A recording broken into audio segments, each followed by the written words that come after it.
भारत भूमि पर हमेशा से ईश्वर की कृपा रही है और ये पूरा देश ईश्वर कृपा से ही चलता रहा है। भारतवर्ष की जनता के ऊपर जब भी जुल्म हुए हैं तब भी ईश्वर की विशेष कृपा हुई है और उस जुल्मी को इस धरती से जड़-मूल से नष्ट किया गया है। हम भगवान राम के ज़माने से अगर विचार करें तो जब रावण का जुल्म और सितम बढ़ा तब एक अवतार भगवान राम पैदा हुए और रावण के जुल्म को जड़-मूल से नष्ट किया। उसके बाद और भी सभ्यताएं आईं जिसमें महाभारत काल है।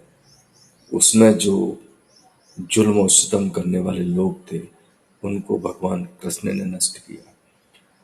फिर उसके बाद एक गैप आया जिसमें अनजाने लोगों ने देश को कष्ट पहुंचाया। फिर उसी सिलसिले में मुगलों का आगमन हुआ और उन्होंने पूरे देश पर राज किया और बहुत जुल्म और सितम जनता के ऊपर ढाए। जब उनका पाप सर के ऊपर चढ़ गया तब ईश्वर कृपा से अंग्रेजों का आगमन हुआ और हिंदुस्तान से मुगलों को जड़-मूल से नष्ट कर दिया गया। फिर वक्त बीतता गया। अंग्रेज शुरू में न्यायप्रिय थे, न्याय करते थे, लेकिन जब उनका जुल्म और सितम का जब उनका सिलसिला शुरू हुआ और जब उनका पाप का घड़ा भर गया, उसके बाद ईश्वर ने फिर से एक चमत्कार किया और देश में सुभाष चंद्र बोस और बहुत सारे क्रांतिकारी पैदा किए और उन्हें मजबूर होकर के अंग्रेजों को भी देश छोड़कर जाना पड़ा और ऐसे गए कि अपने पीछे अवशेष तक भी नहीं बचे।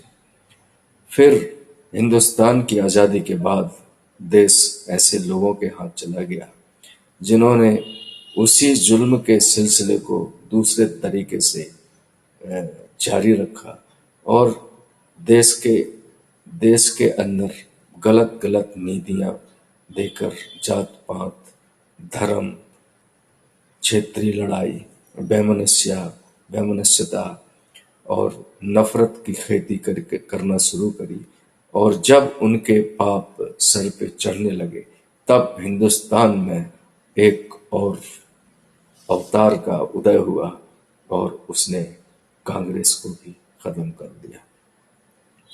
और आज जिसका राज है वो न्याय कर रहा है। जनता के साथ जो कुछ धांधलियां हुई हैं, देश का जो नुकसान हुआ है उसकी भरपाई करने की कोशिश वो सरकार कर रही है। अगर ये सरकार जो है ये भी अमर नहीं है। जब तक ये न्याय की राह पर चलेगी तब तक इसका कोई कुछ बिगाड़ नहीं सकता।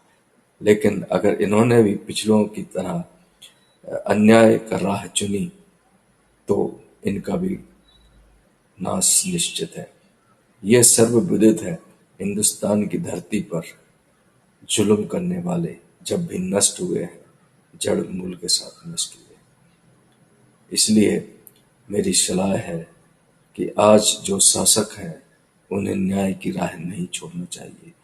हालांकि अभी जो कुछ भी वो कर रहे हैं वो देश हित में, जनहित में कर रहे हैं और इसी के सिलसिले को वो जारी रखें।